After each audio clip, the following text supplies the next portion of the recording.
नमस्कार मित्रांनो, निसर्गाची भव्यता आणि अध्यात्माची शांतता अनुभवायची असेल तर आज आपण एका अद्भुत ठिकाणाकडे निघालो आहोत. नाशिक जिल्ह्यातील पवित्र ब्रह्मगिरी पर्वतावर. सह्याद्रीच्या कुशीत वसलेला हा ब्रह्मगिरी केवळ एक डोंगर नाही, तर तो आहे गोदावरी मातेचा उगम, जिथे भगवान शंकरांनी आपल्या जटा आपटून गंगेला भूलोकी आणले.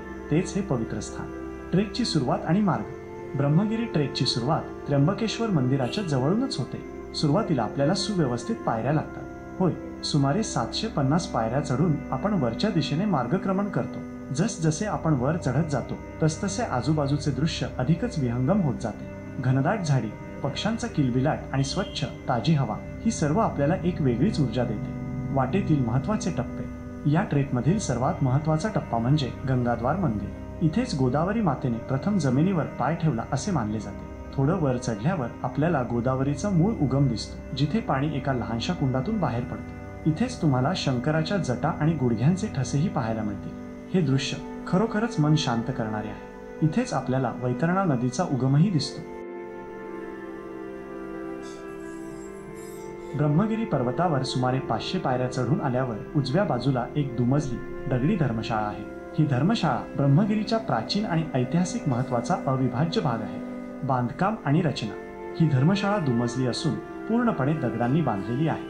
ती एखाद्या जुन्या वाड्याप्रमाणे भव्य आणि सुंदर दिसते. या धर्मशाळेला 3 कमानी असून प्रत्येक खांबावर सुंदर कोरीव शिल्पे आहेत. दुसऱ्या मजल्यावर नक्षीकाम केलेले खिडकीवजा झरोके रोशनदाने आहेत, जे त्या काळातील स्थापत्यकलेचे उत्तम उदाहरण आहे. ऐतिहासिक संदर्भ. काही नोंदीनुसार सिंध प्रांतातील व्यापारी मुलतान लालचंद भंभानी यांनी शके 1913 इ. 1891 ते 92च्या आसपासमध्ये यात्रेकरूंना राहण्यासाठी ही धर्मशाळा बांधली होती. तसा एक शिलालेख या धर्मशाळेच्या भिंतीवर आहे. उपयोग आणि महत्त्व. इतिहास काळात या धर्मशाळेचा उपयोग मुख्यतः ब्रह्मगिरी पर्वतावर येणाऱ्या यात्रेकरूंसाठी आणि भाविकांसाठी विश्रामगृह म्हणून होत असे. त्या काळात पर्वतावर चढाई करणे कठीण असल्यामुळे वर आल्यावर विश्रांतीसाठी अशी धर्मशाळा अत्यंत उपयुक्त ठरत असे. केवळ निवासासाठीच नव्हे, तर धार्मिक विधी, यज्ञ किंवा लहान गट चर्चा यासाठीही या जागेचा वापर होत असे. हे ठिकाण यात्रेकरूंना एकत्र आणणारे एक लहान केंद्र म्हणून कार्य करत असे. या धर्मशाळेच्या मागील बाजूस सुमारे 70 ते 80 फूट खोल पायऱ्या असलेली एक बारव विहीर आहे. तिच्या काठावर एक दगडी ढोणी आणि झिजलेला शिलालेखही दिसतो. पाण्याची ही सोय धर्मशाळेत राहणाऱ्या लोकांसाठी अत्यंत महत्त्वाची होती. सद्यस्थिती आणि जतन. कालांतराने आणि दुर्लक्षामुळे ही धर्मशाळा आता बऱ्याच ठिकाणी मोडकळीस आली आहे. काही ठिकाणी वास्तूची पडझड झाली आहे. दुर्दैवाने काही लोकांनी या ऐतिहासिक वास्तूवर आपली नावे लिहून किंवा इतर प्रकारे तिची विटंबना केली आहे, ज्यामुळे तिच्या मूळ सौंदर्याला आणि ऐतिहासिकतेला धक्का पोहोचला आहे. ब्रह्मगिरी पर्वतावरील ही जुनी धर्मशाळा केवळ एक इमारत नाही, तर ती त्या काळातील लोकांच्या श्रद्धा, परोपकाराची भावना आणि ऐतिहासिक प्रवासाची एक महत्त्वाची साक्ष आहे. या ऐतिहासिक धर्मशाळेच्या संरक्षणासाठी आणि संवर्धनासाठी आपण काय उपाययोजना करू शकतो असे आपल्याला वाटते? शिखरावरचा अनुभव.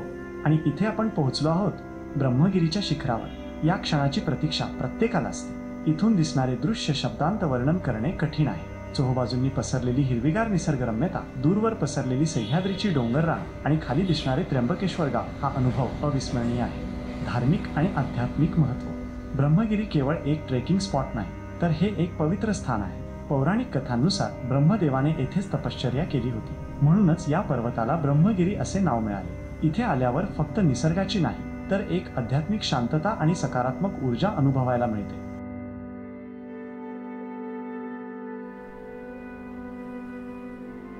ब्रह्मगिरी पर्वतावर गौतम ऋषी आणि त्यांची पत्नी अहिल्या राहत होते. एकदा त्यांच्या आश्रमात पाण्याचा मोठा दुष्काळ पडला. ऋषींनी वरुणदेवाची आराधना केली आणि वरुणदेवाने त्यांना एक असे कुंड दिले ज्यात पाणी कधीच संपणार नव्हते. पण काही ऋषींना गौतम ऋषींचा हेवा वाटू लागला.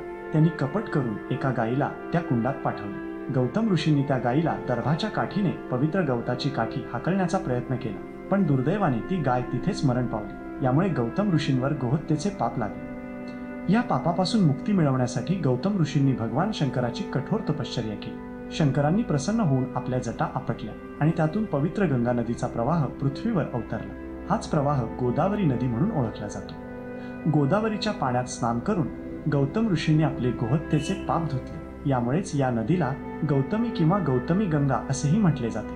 ही कथा केवळ गोदावरीच्या उगमाचे स्पष्टीकरण देत नाही, तर ती नदीच्या पवित्रतेवर आणि पापक्षालनाच्या शक्तीवरही प्रकाश टाकते, ज्यामुळे तिला दक्षिण गंगा म्हणून ओळखले जाते.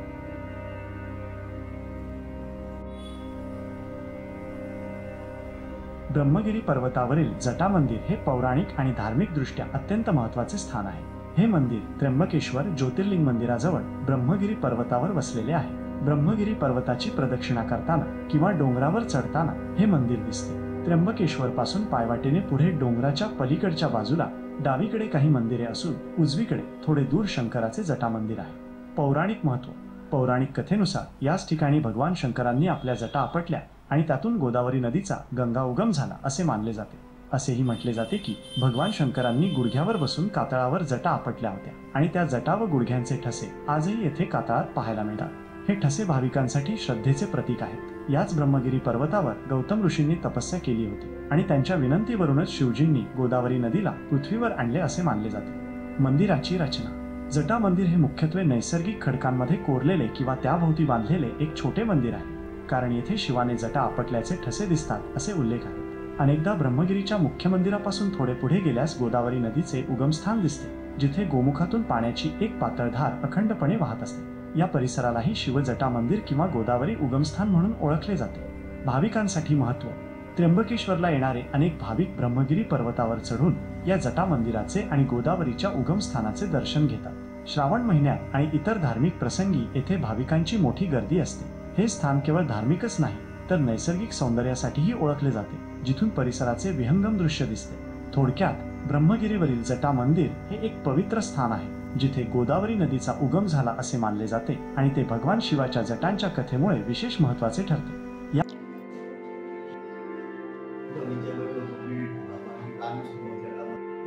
गौतमांचं गाय माणसाचं पात्र दूर झालं.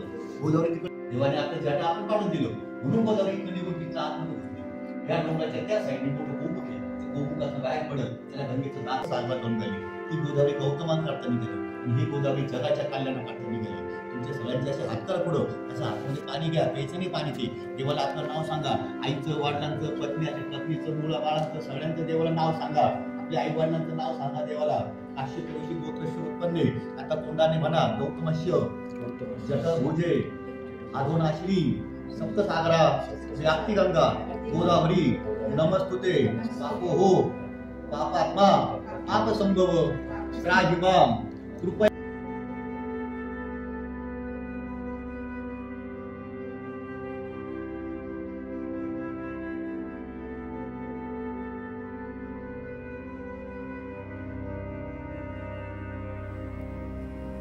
नाशिक जिल्ह्यातील ब्रह्मगिरी पर्वत केवळ धार्मिक महत्त्वामुळेच नव्हे तर त्याच्या निसर्गरम्य आणि आल्हाददायक वातावरणामुळेही ओळखला जातो. याच रमणीय परिसरात दुर्ग भांडार, ज्याला दुर्गा भांडार असेही म्हणतात, हे एक वैशिष्ट्यपूर्ण ठिकाण आहे. ब्रह्मगिरी पर्वताचा निसर्गरम्य परिसर. ब्रह्मगिरी पर्वत सह्याद्रीच्या डोंगर रांगांचा एक भाग आहे. इथे गोदावरी नदीचा उगम होतो, ज्यामुळे या ठिकाणाला विशेष पवित्र मानले जाते. या परिसरातील निसर्ग सौंदर्य खालीलप्रमाणे वर्णन करता येईल. 1. हिरवीगार वनराई, विशेषतः पावसाळ्यात आणि हिवाळ्यात. संपूर्ण ब्रह्मगिरी परिसर हिरव्यागार वनराईने नटलेला असतो. दाट झाडी, औषधी वनस्पती आणि विविध प्रकारची झुडपे डोंगराला एक सुंदर आवरण देतात. चढाई करताना आजूबाजूला दिसणारे घनदाट जंगल मनाला शांतता देते. 2. धबधबे आणि नैसर्गिक झरे. पावसाळ्यात डोंगरावरून अनेक लहान मोठे धबधबे कोसळतात, ज्यामुळे निसर्गाचे एक विहंगम दृश्य निर्माण होते. गोदावरीचा उगम असल्याने येथे अनेक नैसर्गिक झरे आणि पाण्याचे प्रवाह आहेत, जे वर्षभर वाहताना दिसतात. हेच झरे आणि पाण्याचे साठे, जसे की दुर्गा भांडार, यात्रेकरूंसाठी महत्त्वाचे ठरतात. 3. मनमोहक दृश्ये, पॅनोरॅमिक व्ह्यूज. ब्रह्मगिरीच्या माथ्यावर पोहोचल्यावर आजूबाजूच्या दऱ्याखोऱ्यांचे आणि दूरवर पसरलेल्या शेतांचे मनमोहक दृश्य दिसते. ढगाळ हवामानात किंवा सूर्योदयाच्या वेळी हे दृश्य अधिक विलोभनीय वाटते. पर्वताच्या उंचीवरून नाशिक शहराचा काही भाग आणि आजूबाजूचा ग्रामीण परिसर पाहता येतो. 4. शांतता आणि शुद्ध हवा. शहराच्या गजबजाटापासून दूर ब्रह्मगिरीचा परिसर अत्यंत शांत आणि प्रदूषणमुक्त आहे. इथली शुद्ध हवा आणि शांत वातावरण मनाला ताजेतवाने करते. पक्ष्यांचे किलबिलाट आणि वाऱ्याची झुळूक हे इथल्या शांततेत भर घालतात. 5. विविध प्रकारचे वन्यजीव आणि वनस्पती. या परिसरात विविध प्रकारचे पक्षी, सरपटणारे प्राणी आणि काही लहान वन्यजीव आढळतात. तसेच अनेक दुर्मिळ आणि औषधी वनस्पती येथे नैसर्गिकरित्या वाढलेल्या दिसतात, ज्यामुळे जैवविविधतेच्या दृष्टीनेही हे ठिकाण महत्त्वाचे आहे. दुर्ग भांडार. दुर्गा भांडार आणि परिसरातील निसर्गरम्यता. जसे आपण आधी चर्चा केली, दुर्ग भांडार हे ब्रह्मगिरीवरील एक विशिष्ट ठिकाण आहे. या ठिकाणाला भेट देताना तुम्हाला परिसरातील निसर्गरम्यतेचा अनुभव येतो.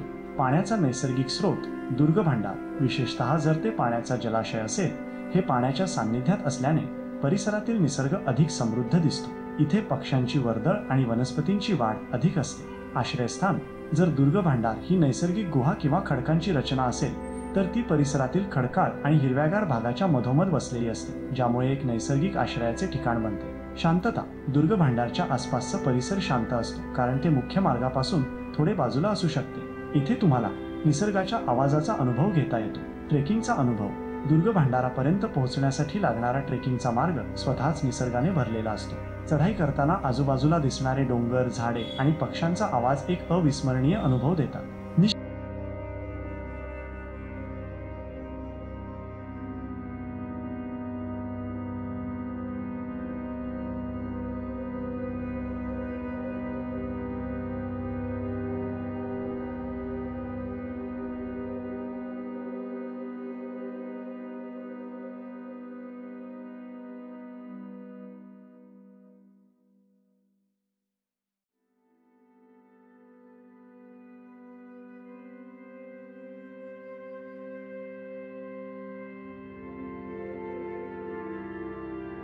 ट्रेकसाठी काही महत्त्वाच्या टिप्स.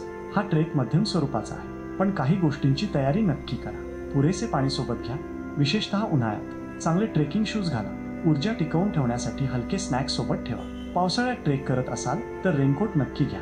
आणि हो, पर्यावरणाची काळजी घ्या, कचरा करू नका. तर मित्रांनो, हा होता आपला ब्रह्मगिरी ट्रेकचा अनुभव. निसर्ग, अध्यात्म आणि साहस यांचा हा अद्भुत संगम आहे. तुम्ही कधी ब्रह्मगिरीला भेट दिली आहे का? तुमचा अनुभव कमेंट बॉक्समध्ये नक्की शेअर करा. पुन्हा भेटूया पुढच्या प्रवासात. तोपर्यंत सुरक्षित राहा आणि निसर्गाचा आनंद घ्या.